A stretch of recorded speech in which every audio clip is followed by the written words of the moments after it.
American football in Finland.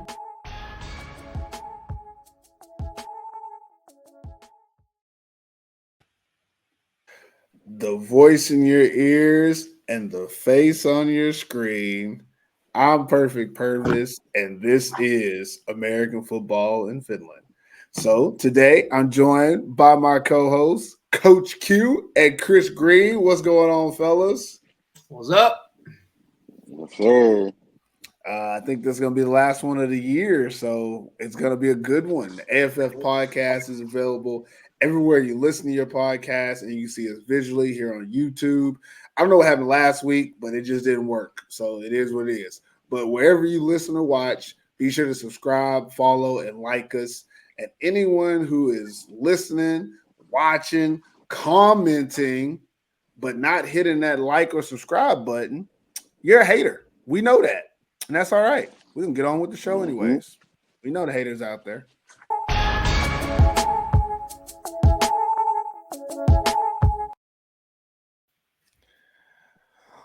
All right. So, elephant in the room. We know who won the game, obviously. So we'll keep it simple on this show today. And just first off, Maple Bowl takeaways. Just kind of rapid fire through a couple of things that you noticed that you want to talk about. Q, I'll let you go first. What is something that happened that you got to get off your chest? Are we talking about the game right now? Yeah, we talking about the game. Yeah, just something quick. Just a little something. Just quick takeaways. Just the intensity. The intensity for the Crocodiles defense just was not there.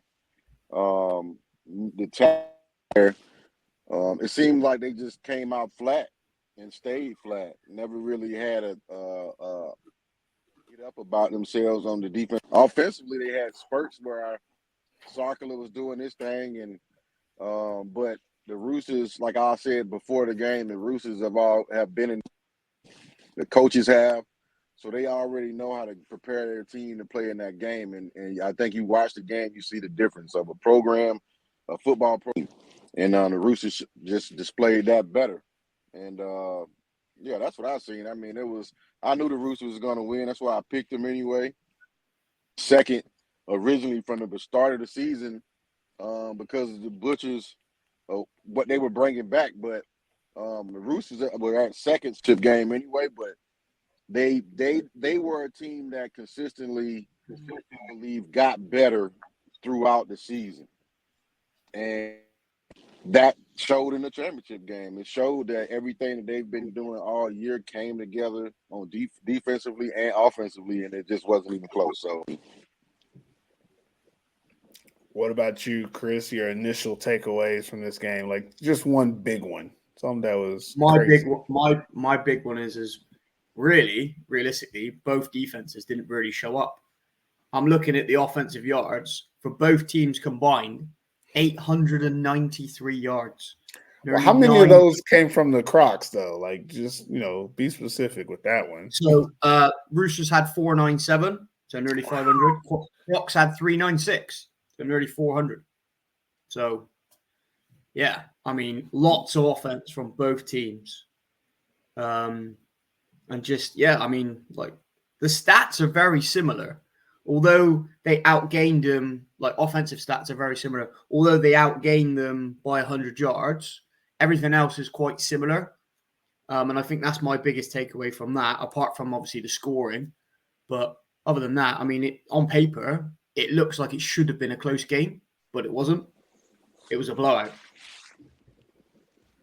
That's interesting that I guess it reminds you of how important turnovers and field position are.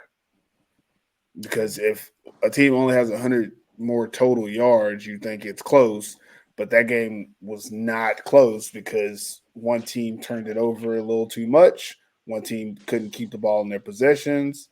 Wasn't there like a touchdown taken from somebody too, or a touchback situation? Talk about that. Yeah, so it was near the start of the game. I think it might have been potentially the first potential score of the game. It could have been. So Aaron Bide throws one up to Rhino, and he catches the ball. He gets to what appears to be the goal line, gets the ball knocked out. It fumbles in the end zone, goes out the side of the end zone. They award a touchback. Now, I've looked at this a few times on the replays. It's very, very close. Because as soon as that ball crosses the plane of the goal line, it doesn't matter if the ball comes out. It's a touchdown. The ball's dead straight. Well, whoa. And in their opinion, the referee's opinion, they said the ball came out before it crossed the plane. Now, it did. I can't see any definitive evidence either way for me. I've watched it a few times. So, honestly, I'm not sure either way. But I've seen calls like this go either way when it's that close. And I've seen referees get it right. I've seen them get it wrong. What do you think these refs, you think they got it right or wrong? I think my gut tells me they got it right. I feel like the ball did come out just before the end zone, but it's very close. Like, we're talking like inches. It's very close. But that could have changed the whole outlook of the game. If they go down, the Crocs are up 7-0. Suddenly the game changes. Then they're not chasing the game because they completely abandoned the run. I mean, the biggest anomaly in the game is the rushing yards on offense. That's the biggest difference. The Roosters had 240. The Crocs only had 70. You got CP. You only had 70 yards rushing. I know he had a big at the sideline as well, so he did have more yards, like all-purpose yards, but you only have 15 carries as well. We talked about it last year. You got to give this man his touches. He didn't give him his touches. I think one thing I would like to know. Actually, I'm gonna let Q talk about this play because I feel like he wants to say something. So speak your piece, Q, before I jump into something else. I was gonna go in a whole nother direction, but I want to hear what you got to say. From what I see, angle I seen of that play, it wasn't even close. Like he had probably another yard or two before he even scored, though. Really? Like I thought another yard or two before he scored. Like, because when he hit the ball, I was like, "Oh wow, it's a fumble." Like I was like, "It's not a." I knew it wasn't a touchdown. Like it wasn't that close. But the play changed. I don't think that play would have changed the game. I think the Crocs would have just scored, and then whatever was supposed to happen was going to happen. But that just showed you the curse that I be talking about when I say boxing championship game. It tells you it's always something. It's always something, bro. It's like they get there, and the worst when they get there, and that's just what I go back to when you don't practice championship ways, things like this. When you get that close and you're about to make contact, maybe put two hands over the ball to make sure you get in there. You know what I'm saying? It was a crazy play. You know, I know at the time, but like it's a championship game. You just got to secure the ball, man. It is what it is. It doesn't matter if you was by the goal line or if you were 20 yards back. You got to secure the ball. That was just a heads-up play by the Roosters. I think it was a fumble, but I don't think it would have changed if they would have called it a touchdown. I think the outcome would have been the outcome. So before we move on, sorry, just jumping in because Q mentioned the curse. Now, are we saying that it's the crocodile's curse then, or are we saying it's a certain individual? Because I mean, it's obviously got to be Johanni Kovimäki. He won. Got him a ring. Congratulations, Johanni. So, congrats. Put it. I told you. Like he knew he had to leave to get him one. He knew he had to leave and get him one, man, because he's been there a few times. He's been in a few, and they always find a way to lose. They always lose. So I don't know. It sucks for him, man. It sucks for him because they in better championship games than I've seen them play in, and I expected a better defensive game from them. It definitely, but I want to put this on record. I'm bringing back the NFL names for these teams next season. I'm bringing the Cowboys back for you know who, and I've decided that this team, to stay relevant, I'm going to start calling them the San Francisco 49ers. Yeah. I mean, that's tough because the 49ers did have a Hang couple on, championships The in the 49ers have won loads in the of 80s. championships. Yeah, they They did, won but they can't win one with they. Maybe I should call them the Shanahan 49ers. There we go. Well, I mean, Yeah. I guess I could call them the Buffalo Bills. I guess that's Yeah, more accurate. Buffalo Yeah. Bills. Yeah. Keep falling at the last Buffalo hurdle, Bills, yeah. I was just thinking like recently, I just heard a podcast about the 49ers and it was in my head. But yeah, Buffalo Bills. We'll start calling them the Bills. That makes more Yeah. sense. And they're up north. It's cold in San Diego. Yeah, that makes sense. Start calling them the Buffalo Bills. Yeah. But one thing that I'm gonna segue away from the whole curse because that's crazy. Because we could talk about that all day. I want to get back a little bit to the run game that we're talking about. I'd be interested, and again, you don't have to do this, Chris, if you don't want to look up stats. I'd be interested to know when in the other two games when these two teams played, how that run statistic went for both sides. Because I mean, off air, I don't know if we said it on air, but we've been, I don't want to say having disagreement, but we've been saying that Ethan Greenfield might be the best running back in the league. And I feel like every time the Crocs and the Roosters play, that's when we kind of get to see the two best running backs. And if I'm not mistaken, every time Ethan Greenfield has shined in this game against the Crocs while CP has disappeared. And it's not an indictment to the running backs, but I mean, this is the only measure I have. So go ahead, Chris. Hit me with something. I'll get the first game. I'll speak about it. And then whilst you're doing your jargon in between, I'll get the second game. So the first game, Christian Powell, 14 carries, 61 yards. Okay. Sounds like the championship game. Yep. Ethan Greenfield, 16 carries, 87 yards. Well, that's not that great. So not much. But I need to know how many touches Lassie had in that game as well. Young Lassie. Because you got to remember, Ethan is getting his touches taken from him.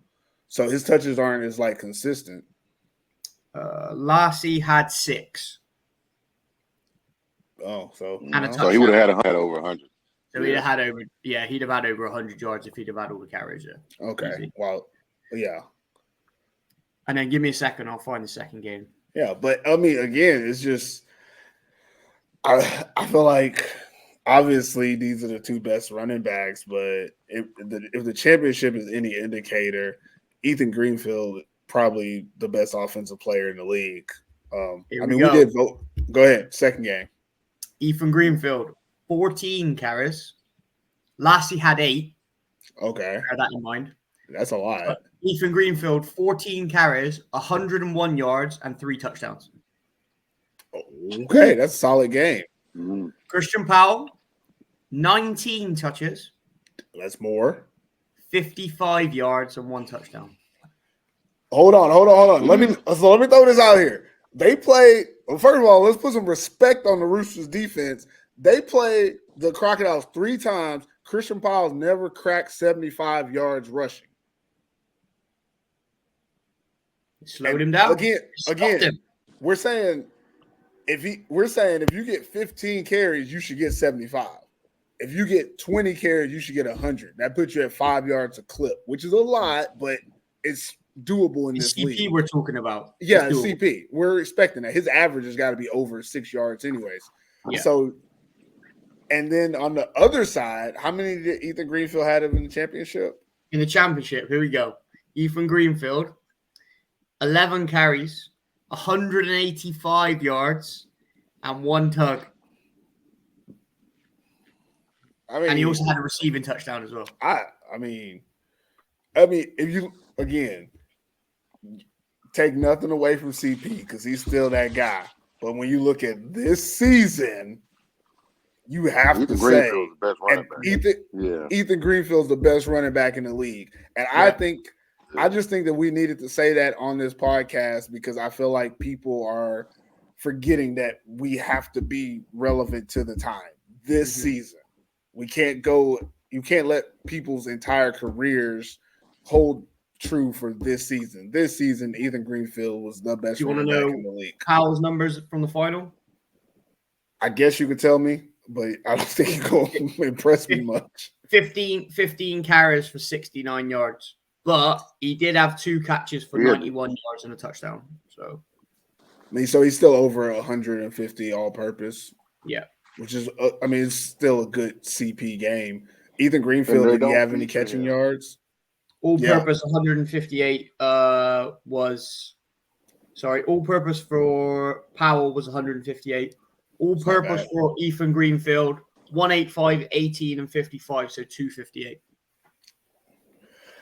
Yeah, that's tough. That's tough. Yeah. I mean, again, 2 really great players, 2 different teams. Q, you said it right. They didn't really feature Powell like they should have. We never do. Again, we still got time, so let's move on to the next takeaway. Feature Christian Powell. Tell us about it, Q. I don't know if that was the first play, but the option pass that he threw to the touchdown we were talking about, like stuff like that. Okay, yeah, it wouldn't have worked technically if the DBs would have been just a little bit better than what we've been seeing all year. Interception. I mean, it was easy. It probably should have been an easy pick, but you do an option play to the short side of the field. Pass play, okay, good idea. You think everybody's going to chase down Christian Powell, okay. But I feel like the Crocs never in the championship game featured. It's almost like he's there, but he's there to use when they want to use him. You know what I'm saying? But he of the big plays. Instead, they put more pressure, or I'm gonna say more pressure, but they would put more in their passing game. Like, if you want to make a statement in this game, the whole first drive, I'm giving the ball to Christian Powell, the whole first drive. I don't give a damn. We punting the ball on third down. Let me jump in here real quick. Just look at the other team in the Roosters. Yeah, they spread the ball out, but they have a package to bring in Ville Velasti. Like, they will run the ball, and you will have to stop them from running the ball. And they go out of their way to make sure that you know it's coming. And the Crocodiles, I would say their offense is not as diverse as what the Roosters have personnel-wise, especially in the backfield. Yet you don't see that forcefulness, that same forcefulness of, hey, we're gonna make you run. Seydou Jallow is sitting back there. That's a big booty boy. He can move some bodies. Put him in there. Why not? Or take Reddick off the field. Yeah, I was going to say Reddick's not blocking. Yeah, Reddick's not blocking nobody. No offense. You know, he's more of a Tyreek Hill type. He don't need to block anybody. But you can take him out sometimes. Yeah. Let everybody know we're going to run the ball and push the ball. And I still believe that they didn't give Reddick no fly sweeps, nothing to add to their running game. They literally put this game on Christian and B-Day, and it backfired. It backfired on him because he made some mistakes in this game, so that costly ones. And I mean, that first pick was horrible. Yeah, I don't know what he was thinking through that pick. It was horrible. Like, scrambling to the right, it was like an RPO where he had the option to run or hand the ball off, run himself, and then he kind of just pulled up and just threw it straight to Oscary. Like, I really don't know what was going on there. Crazy play. I think Oscary had that mind control on him or something, you know? Like, he was like, hey, give me the ball. And he gave him the ball. Sometimes that happens. You know, you ever play in that game where like the quarterback's looking around and then someone's like, hey, and he turns and throws it to that person and they might not be on the same team. Maybe that's what happened. He was just like, I don't know what's going on. Maybe he was shook and he locked eyes and just threw it to that person. It just happened to be someone with a red jersey on. He couldn't even see colors. I don't know. It'll be something, man. It just wasn't a good game. It wasn't a good game offense. The yards showed it at the end, but a lot of that was cleanup yards. A lot of that was them trying to get back the score. And the Roosters naturally, we never said the Roosters had the greatest DB, so it wasn't like it was a hard thing to do to get yards on them. They just couldn't finish drives, and the Roosters could. Ethan Greenfield, man, he was the driving force. That's why I said I was surprised he didn't get MVP of the game because I felt like he was the MVP. Said Johannes, Johannes like started it off, and he was like he turned it up to another level, you know. But I think Ethan Greenfield still was like reason and the driving force of that game. Like that was the next thing we was going to talk about anyway, so we could just segue into that.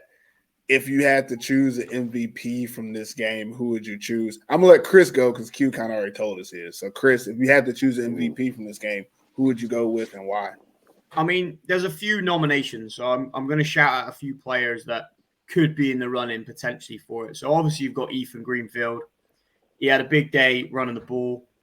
You've got Ambro. He played a good game. He got rid of the ball quick. He threw 5 touchdowns. You've also got Johannes Jauhonainen, who got 121 yards and 3 touchdowns. Bryce Nunnally arguably could be the MVP. He threw a touchdown, got a touchdown as well, received a touchdown.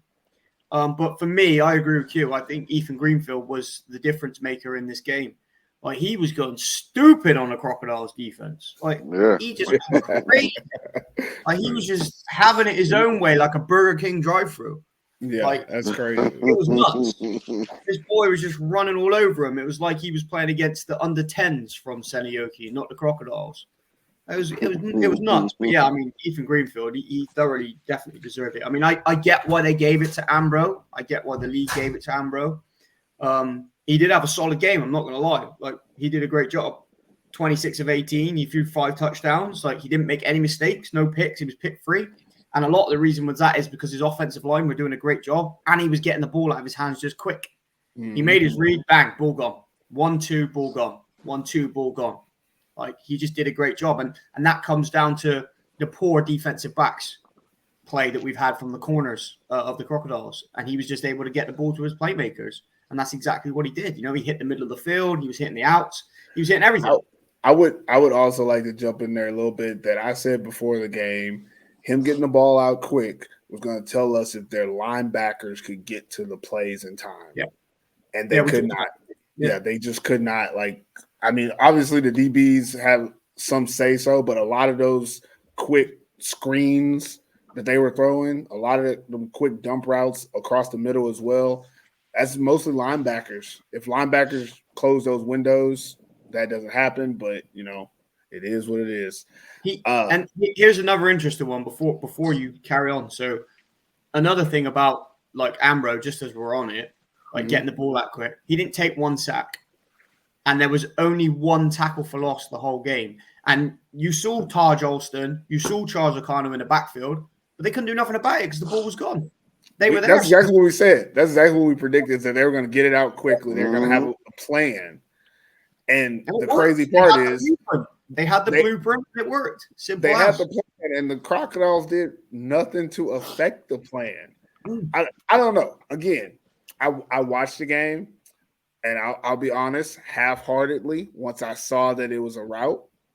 But you guys tell me, did you see the Crocodiles defensive line do anything different? Maybe have Akano or Taj go into coverage, fake a blitz, or bring a linebacker? Do you see them do anything that could have affected that pass game?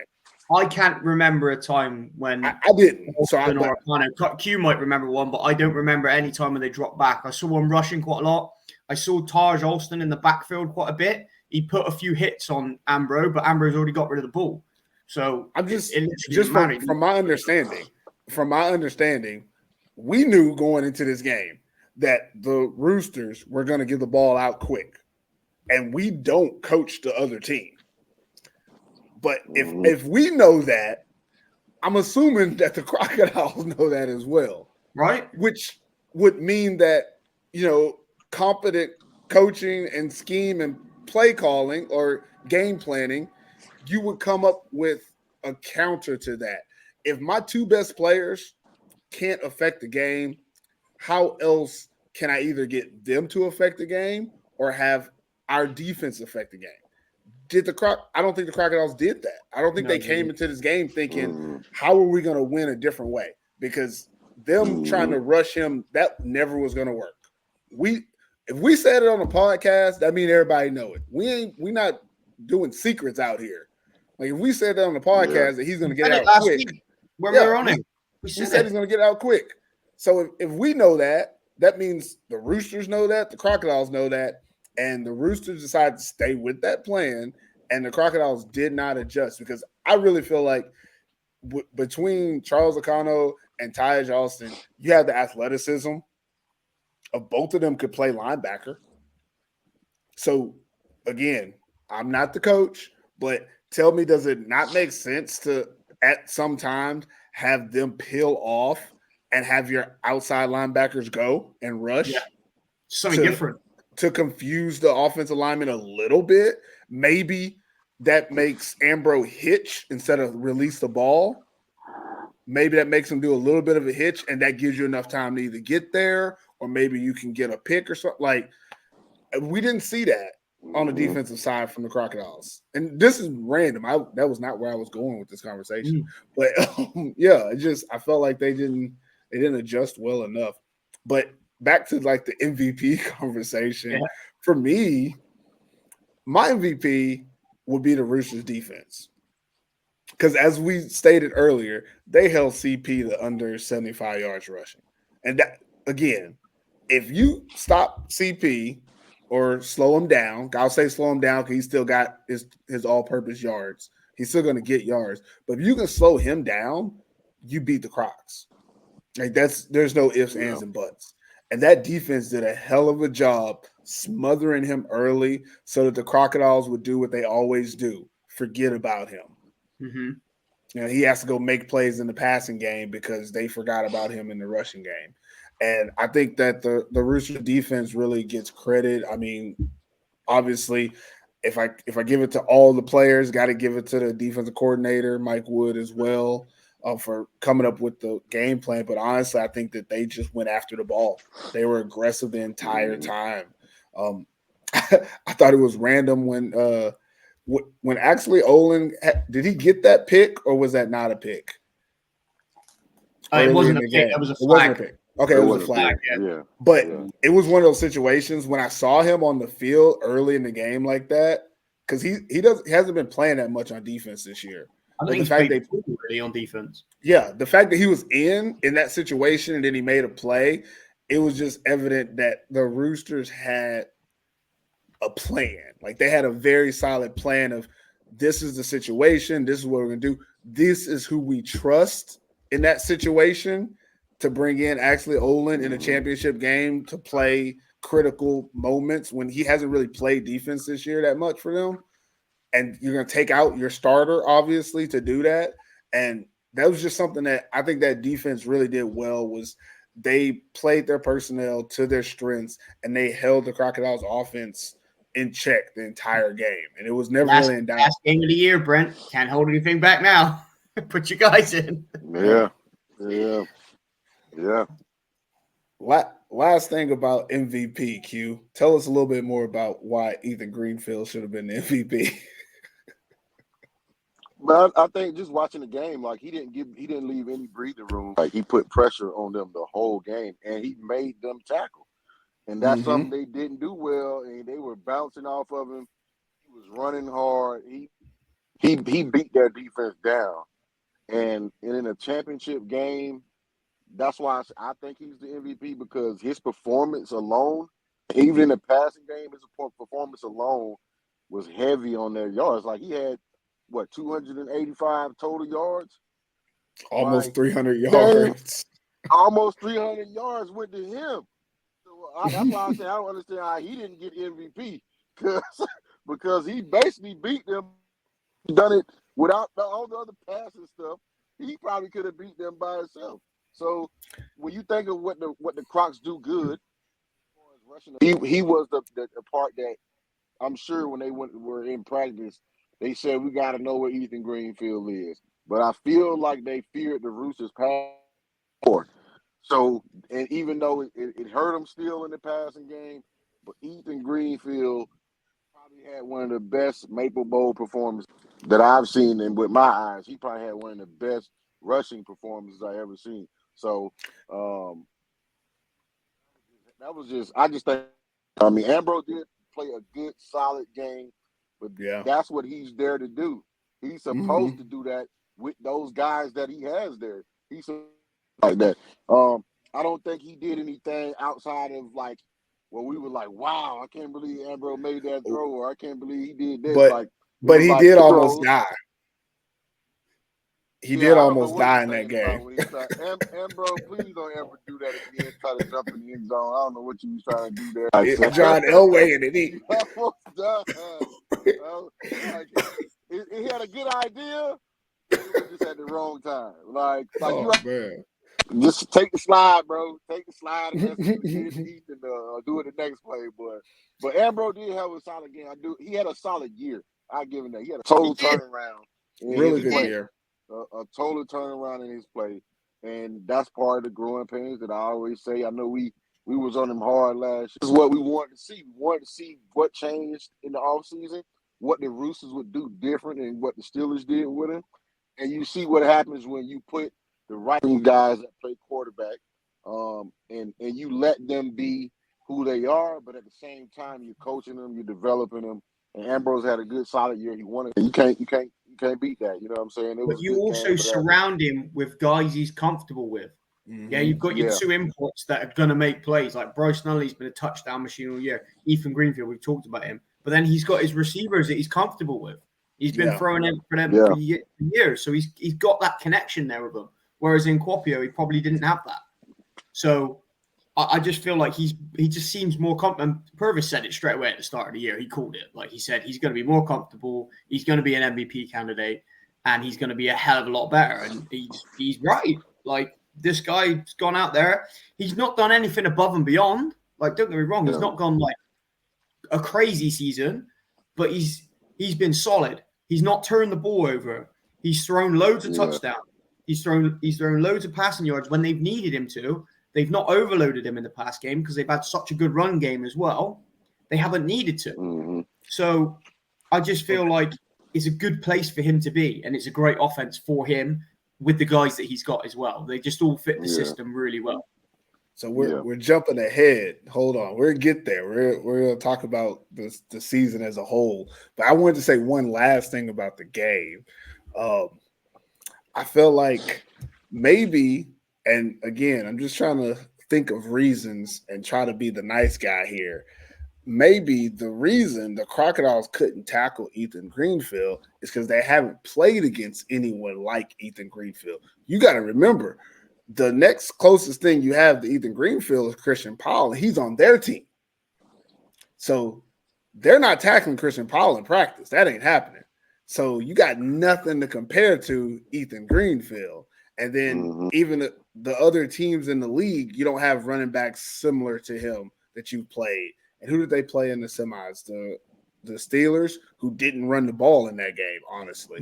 They didn't actually give Peon the ball like they should, but that's a totally different back than Ethan Greenfield. So I just want to say maybe the Crocodiles weren't able to tackle as well because they really just haven't seen that type of runner on any other team.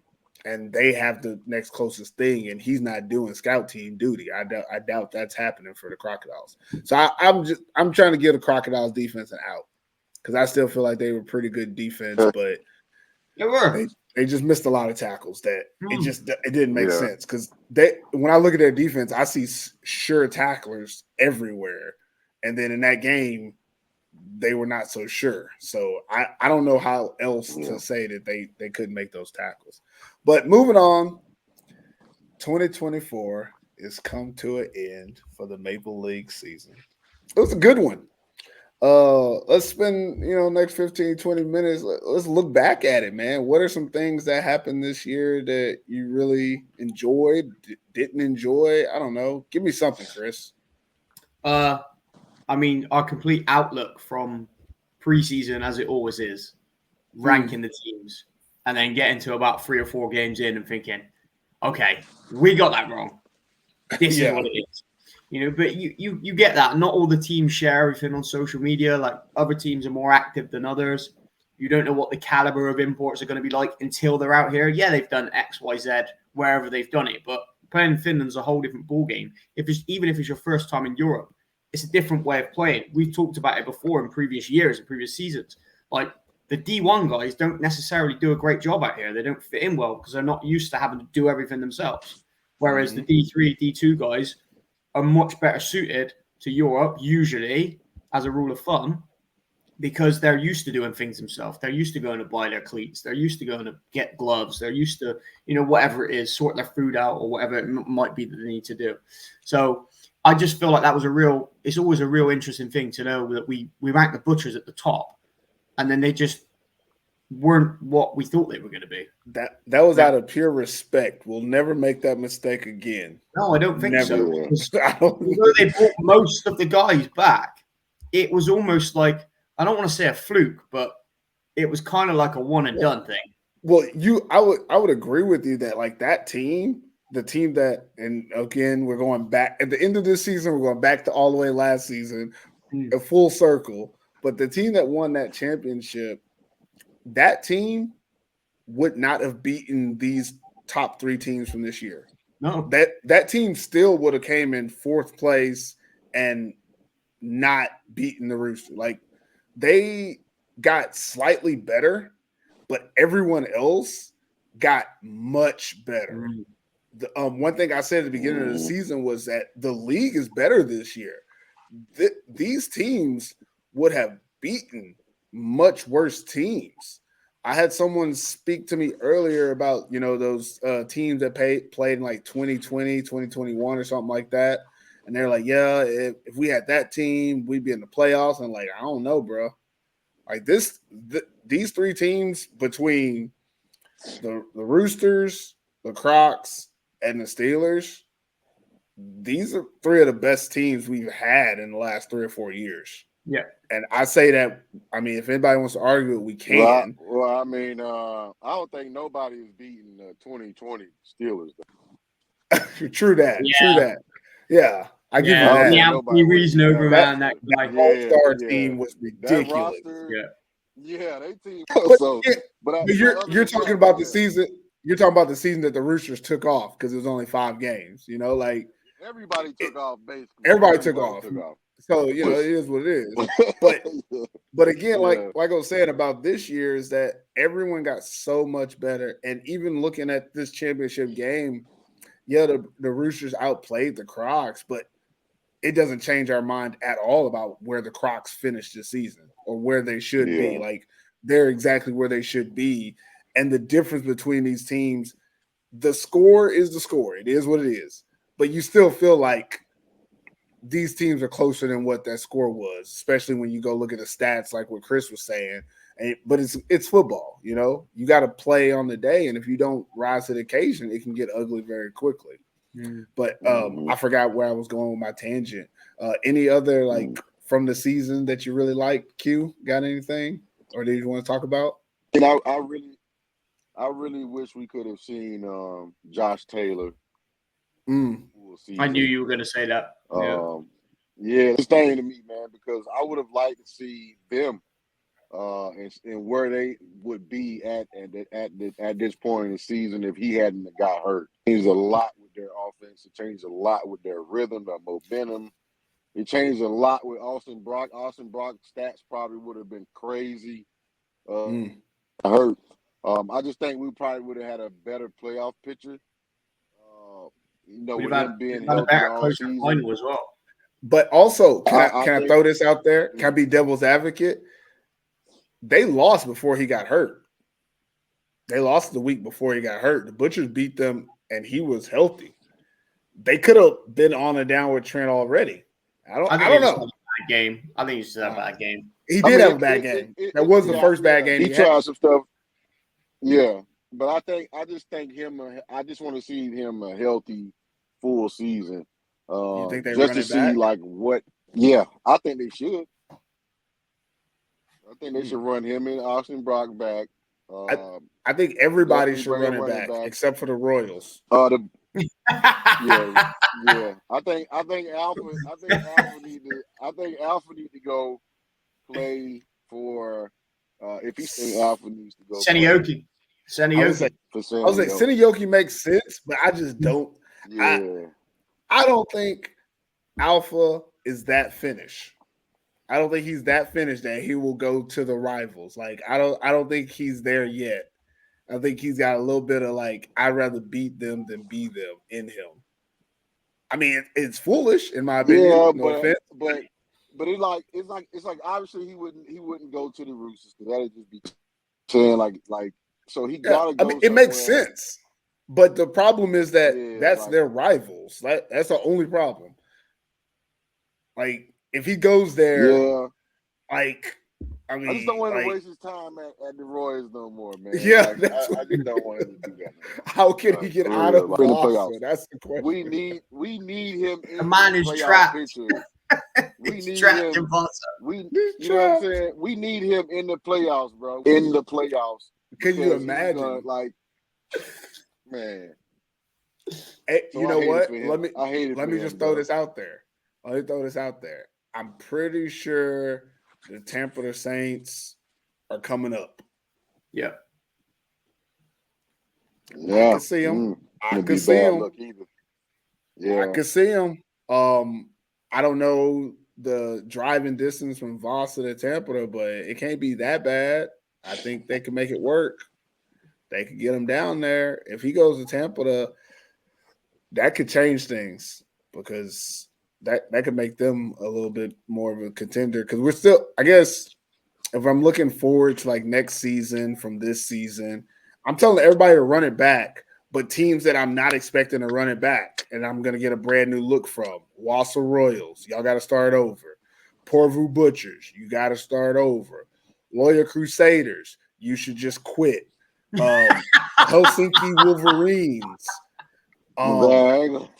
No, I'm so I think I'm they even sorry. merged with the Crusaders. I've said Hey, this man. before, right? Like the Loyal Crusaders makes no sense because they've never had a men's team in Loyal, and they connected with Henko City to make United Newland, and since their creation, since the team has been created, what was it, 2015, 2016, something like that, 2017 even, they I have think it was like 17. I think it might have been 18, you know?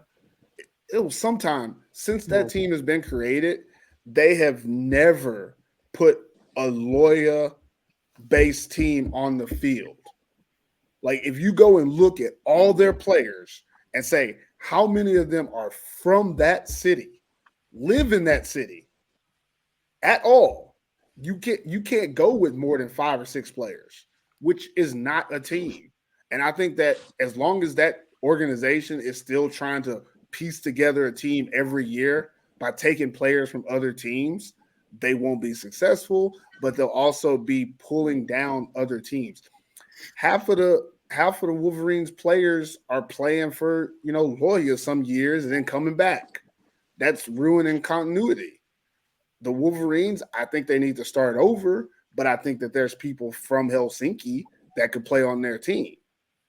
I can't name a loyal player. Like I can't. Now, can I name a loyal female player? Yes. They have a hell of a women's team. Love that team.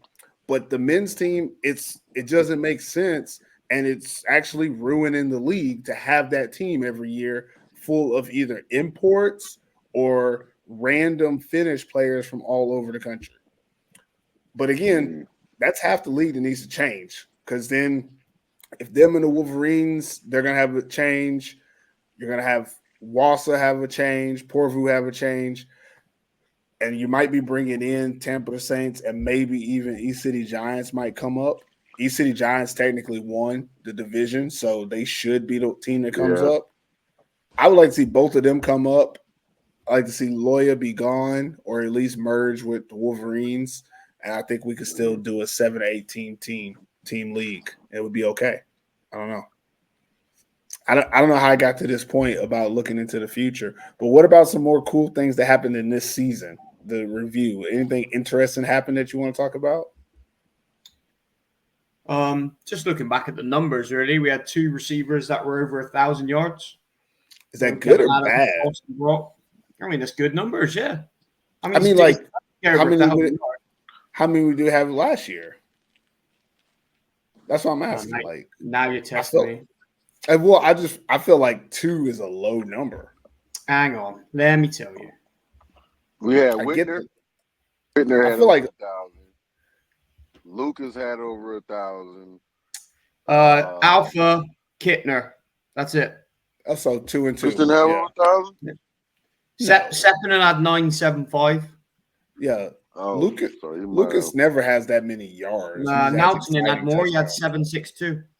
Yeah, they had a even split. Like all of them had like Yeah. 700, and then Seppinen had like 900. Now, Again, Hittner probably would have had way over 1,000 because he only played 8 games from last year. well, Oh, same thing with yeah. Suonami this year. He had like 800, and he didn't play all the games either. So we could have had 3 guys with over 1,000 this year if he would have played earlier. I think so, but yeah, I guess that's good that we had 2 guys with exactly 1,000, and then like 1,032 for Brock. Yeah, so it was. I think it was. Exactly 1,000 for Kevin Adams, and 1,032. Yeah, you're right for Austin Brock. So yeah, that was good. One thing I would like to touch on about this season is the scheduling. Did we notice how like sporadic the scheduling was, where teams would have 3 or 4 weeks of home games, Yeah, and then like another 3 or 4 weeks of away games? Do the y'all think that Royals was finished the season, didn't they, with loads of home games? yeah? Do They you had think like that 3 was rounds. do you think that was helpful to the teams, or just random thoughts?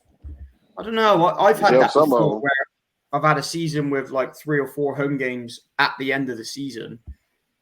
You get your traveling out of the way, so you're in a good frame of mind. But then if you lose a load of games beforehand, if you look at the flip side, if you lose a load of games and then you've got your home games left, it's like, wow, what's the point? Well, here's a situation when you think about like the Royals or somebody, like say you have all those away games and you're losing them. Now no one's coming to your home games because there's no anticipation, and now you're losing revenue. Not saying these teams are making a ton of revenue, but in general, you would expect that more people would come to the game if there's a chance that you might win it. Yeah. While when you take that away from a team early, and on the flip side, you got teams that if they have a whole lot of home games early and maybe they're not supposed to be good, and you don't get that many people to a home game, then they get good and all their games are on the road. So people want to watch, but they just got to go to Route 2 instead of giving the money to them. That's one reason I didn't too much care for that, like too many home, too many away. And I get that, everybody's trying to, well, it's easier to plan your travel and blah, blah, blah.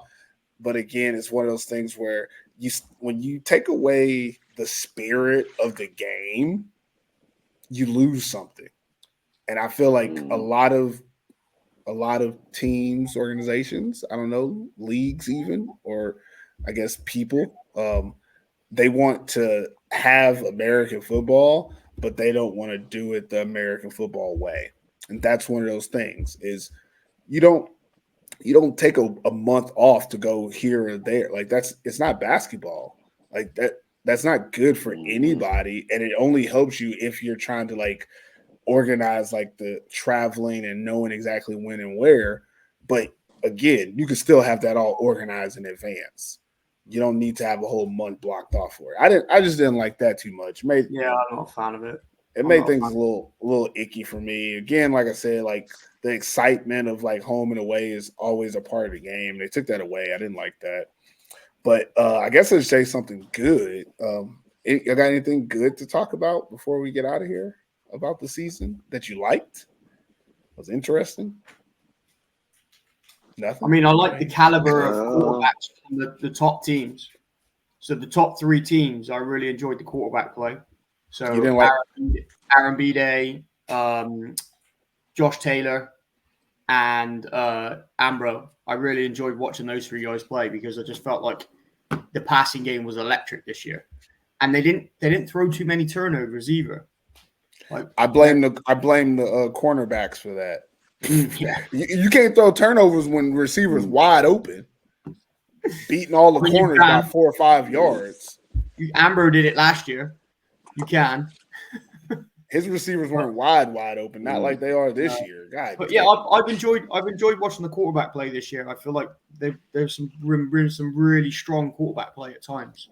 There's been some real awful quarterback play as well, but some really good quarterback play. I think it also expands outside of those top 3. I honestly believe that I think Bryce Messina played really well this year. I think Theo Landers came on when we needed him to. Yeah. So that's 5 of your guys. I think again, this is just my thoughts. Don't come at me, Q, because I know what you're gonna say. I think Brandon Gwinner had a good season. I think Brandon Gwinner didn't have a Brandon Gwinner season. And that's what we do here is when we know players better, we have high expectations.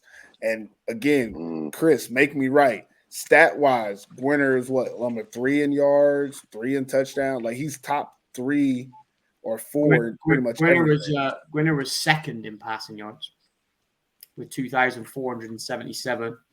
He was third in touchdowns, passing touchdowns, and he threw 8 picks. So he threw like 30 and 8, right? 26. 26 and 8. 26 and 8 is not bad. Number 2 in yards is not bad. It's just his statistics were also those could be inflated by the games where they had blowouts and stuff. But when we needed him to like do clutch things in clutch time this year, we just didn't see it. And that it kind of shades our glasses a little bit rosy that, he didn't play. No, he still played a pretty good season. He had a hell of a season. And with him, I say bring him back. Like I'd run it back with him as well. I think the Butchers' problem wasn't at quarterback. I think their problem is more of a cultural thing. I honestly, I think similar to like the Crocodiles having the curse, the Butchers have a cultural enigma that they don't know how to get up for games. Like they don't know how to like turn it on and off. And you can tell like there's a culture there. And again, without trying to give out too much information, we know they're not getting everybody to practice. Like we know that's not happening. We can see it. Last year, we saw it early and it kind of faded as the season went because they played so well. This year, they're not playing well, but we're still seeing that you can tell when a team like isn't all in. Last year, there was a lot of guys that I was like, okay, they're not coming back because they don't want to keep going to practice. But they came back and they had the same mentality, but the league was better this year. And the things that worked last year didn't work this year. And I don't think they're going to try to push that anymore. I think they go in a new direction. They try to bring a little bit more youth into that locker room and go that way. But I do feel like Brandon Gwinner still had a really good year. And when I add that name in there, 6 out of the 7 quarterbacks, I take them. The only guy I wouldn't take is Chris's favorite quarterback. The pick machine. Yeah. I mean, I still don't understand the reasoning behind that for the Wolverines, but that's their business, not mine. Damn it, I'm trying to end on a good note. I keep saying things that make me feel like we didn't have a good season, but we did have a good season. Also, yeah, it was good. Podcast. Some great running backs as well. Some great running backs. Look at the running back caliber we had. We had CP. We had Greenfield. We had Moses Harris. Yeah. We had Peon. We had Peon. Like we had Mickey J. We had some great running backs. Yeah. Like Tom Solosty was still there, baby. Tom Solosty as well. Will Young. Like every team had a good running back this year. So that's a good highlight. You know what we didn't talk about? Because we're not doing another show after this. This is the last show of the year. Did y'all want to talk about the all Finland team at all? Y'all gonna have to get that one. So I gotta go. Oh, we can end it also. Yeah. I think I'm done. I think we're done. The whole Finland team speaks for itself. I feel like we talked about that. We did the live video, huh? Yeah. If you're watching and listening, we really did not prepare for this last show as much as we normally do. Sorry for that, but we're gonna get up out of here. That's it for 2024, guys. Appreciate everyone who has watched. I'm gonna mute him. Something's going off. Yeah, something's beeping. Is it still beeping? Yeah. But I just want to thank everybody who followed the podcast, stayed with us on Instagram and YouTube and all that, all the comments and things. this was a fun season. Doing the video, getting on here every week, talking with you guys is always fun. Yeah, I enjoyed this. And as every year, I'm not sure if we'll come back next year because at the end, I always feel like I'm done with this. Any last words you guys want to get out? Yeah. Q, any last things you want to say for this last podcast? Man, it's been fun, man. I just said that it's been next year. It's definitely fun every season. Talking about the guys and talking about sports and the teams and, have good seasons and seeing organizations and what they do and change and all that stuff. So, it's always good to give back, even just to talk about the new guys and get the interactions with them and stuff like that. And the banter and the arguing and all the salty people that picks and what we say. Like, none of us are getting paid. Like I always say, none of us are getting paid to do this like that, man. Like, so don't take it so deep, don't take it so deep when we say stuff. Like, as Purvis say, we're not experts. You know what I'm saying? Some of us Enthusiasts. I always tell people, like, I'm not an expert. I'm just a Hall of Famer, man. That's it. I ain't an expert, but I know football, man. I know football. You don't have to agree. You don't have to agree with what I'm saying or my take. But we take times out of our days and our lives to talk about a league that we all proud of. So we want to see it, continue to get better and be better. We're not biased people, so we want to talk about not at all. I think it should be appreciated at all. You know what I'm saying? Like, it's fun either way. So I had a good time with y'all again. We'll see what's up with next year. Chris, last words.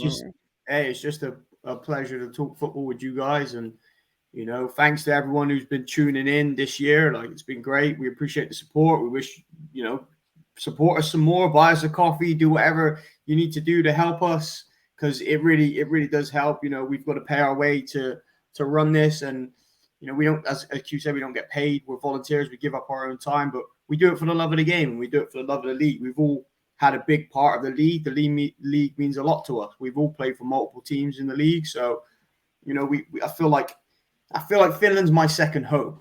That's what I feel like. I feel like it's my second home. I really do need to come back and visit sometime. I say this every year, but I really do need to come back and visit sometime. So I'm gonna try and get that sorted. But I appreciate everyone watching, and haters gonna be haters. Keep hating. Haters gonna hate. Haters subscribe, hate. Hey. And before we get out of here, y'all know where I be. You can catch me in Lahti all off season. Come on through. You got something to say? Say it. Speak your mind. See everybody at the Turkey Bowl in November, baby. And with that, 2024 season, it's over. So until the off season, until next time, never forget. T I F. We gone. We go. For the last time.